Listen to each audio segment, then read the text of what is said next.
विषय नाही माझं हे. या भागामध्ये गटारी अगदी चकचकीत करणार, रोड चकचकीत करणार, त्या पाण्याचा प्रश्न मिटवलेला आहे. परत गटारीचा प्रश्न मिटवला आहे, रोडचा प्रश्न मिटवला आहे.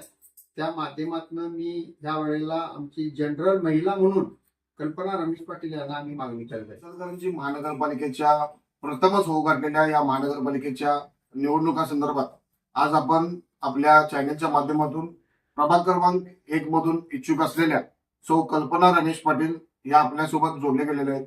आपण त्यांच्यासोबत काही हितगुज करणार आहोत. आपण जाणून घेऊया की त्यांच्याकडून अधिक माहिती. नमस्कार, मी सौ कल्पना रमेश पाटील, प्रभाग नंबर 1 मधून इच्छुक उमेदवार. क्रमांक 1च्या इच्छुक उमेदवार सौ कल्पना रमेश पाटील यांचे पती या ठिकाणी आपल्यासोबत जोडले गेलेले आहेत. आपण अधिक माहिती त्यांच्याकडून जाणून घेऊया. मी रमेश पाटील गेली 25 ते 30 वर्ष या आरके नगर, तोरणानगर, सारणवाडा सोसायटी, रामनगर या सर्वांच्या विकासासाठी जवळजवळ आम्ही पाण्याचा प्रश्न मिटवलेला आहे. परत गटारीचा प्रश्न मिटवला आहे, रोडचा प्रश्न मिटवला आहे.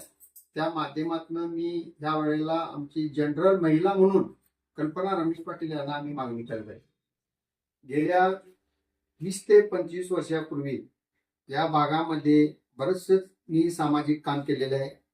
पहिल्यांदा आम्ही गटारीचा प्रश्न असला तो सोडवलाय. पाण्याचा प्रश्न फार मोठा होता या ठिकाणी. तर ते 2005 ते 6च्या दरम्यान जवळजवळ 12 इंच पाईपलाईन टाकली. त्यामुळं त्या भागामध्ये पाणी भरपूर येते. त्यांच्या 3ऱ्या मजल्यावर पाणी जाते. दवाखान्याचा प्रश्न होता, अडचण ही दवाखान्याची होती. बऱ्याच लोकांनी मला आग्रह केला की इथे एक मोफत दवाखाना करावा. ते मी पाठपुरावा करून आयुष्यमान भारत मार्फत एक दवाखाना मोफत केलेला आहे. त्याचा फायदा रोज 10 ते 20 लोकांना होत असतो. गोरगरीब जनतेला त्यांना ते समाधान वाटतंय. त्यानंतर त्या भागामध्ये अनेक प्रश्न आहेत. आता इथून पुढे अनेक प्रश्न म्हणजे पाण्याचा प्रश्न आता महापालिका झालेला आहे. महापालिका झाल्यानंतर पाणी आता 8 दिवसाने एक वेळ येते. असे म्हणजे महिन्यातले 4-5 दिवस पाणी येते. जवळजवळ 365 दिवसापाकी पाणी 60 दिवस वर्षाला येते आणि 365 रुपये दिवसाचं बिल येते.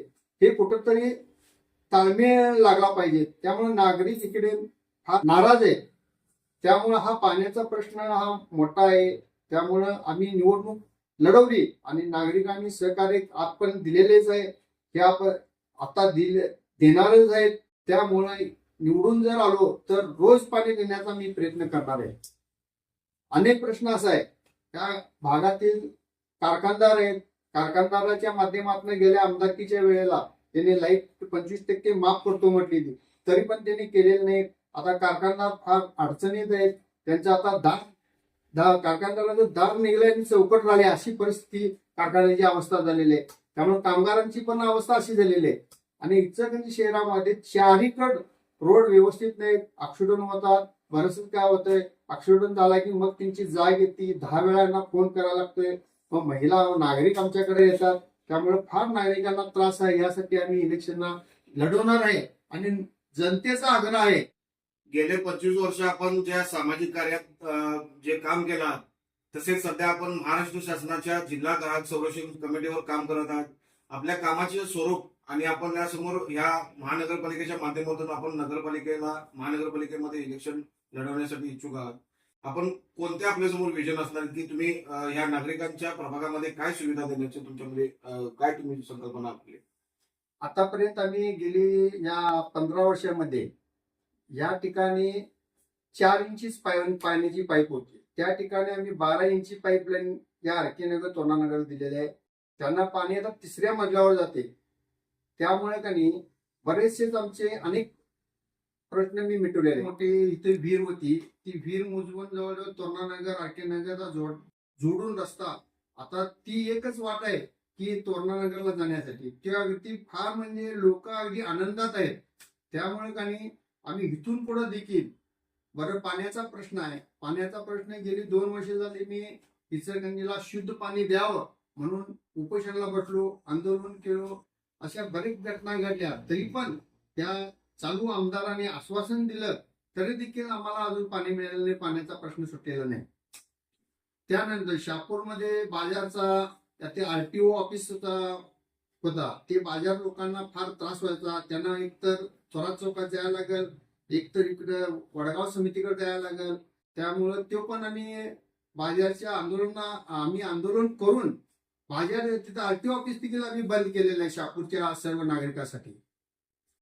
त्यानंतर आम्ही ग्राहक कमिटीचे मी सदस्य असल्यामुळं कलेक्टरकडे निवेदन दिलं. बाजारामध्ये महिलांना स्वच्छतागृह नसतात, त्यामुळे ती स्वच्छता प्रत्येक बाजारामध्ये स्वच्छतागृह व्हावं. कारण महिला बाहेर परकीय असतात, त्यांना स्वच्छतागृह नसते. त्यांना रोज उठून त्या बाजारात येत असतात. आवाडी टाकीजवळ असतील, थोरात चौकात असतील, शहापूरच्या चौकात असतील, वडगाव बाजार इथे स्वच्छता महिलांसाठी घराची काहीही नाही. त्यामुळे मी निवेदन दिलेलं आहे कलेक्टर ऑफिसला. त्यांनी ते मान्य केलेलं आहे आणि थोड्याच दिवसात होईल.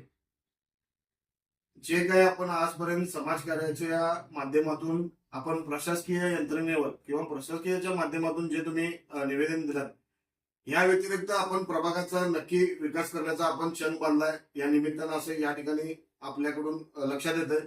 याच्या व्यतिरिक्त आपल्याकडे काय संकल्पना असेल की प्रभागामध्ये नवीन वेगळे उपक्रम राबवण्याचं? यानंतर मला लोकांनीच सांगितलं तुम्ही इलेक्शन लढवा. त्यांच्या आग्रहापोटी मी इलेक्शन लढवणार. तर त्यासाठी मी त्यांना व्हिजन आहे माझं हे. या भागामध्ये गटारी अगदी चकचकीत करणार, रोड चकचकीत करणार.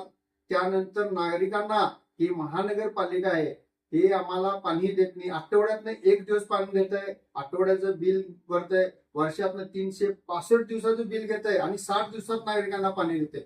मी रोज पाणी देण्याचा प्रयत्न करणार आहे महिन्याचा.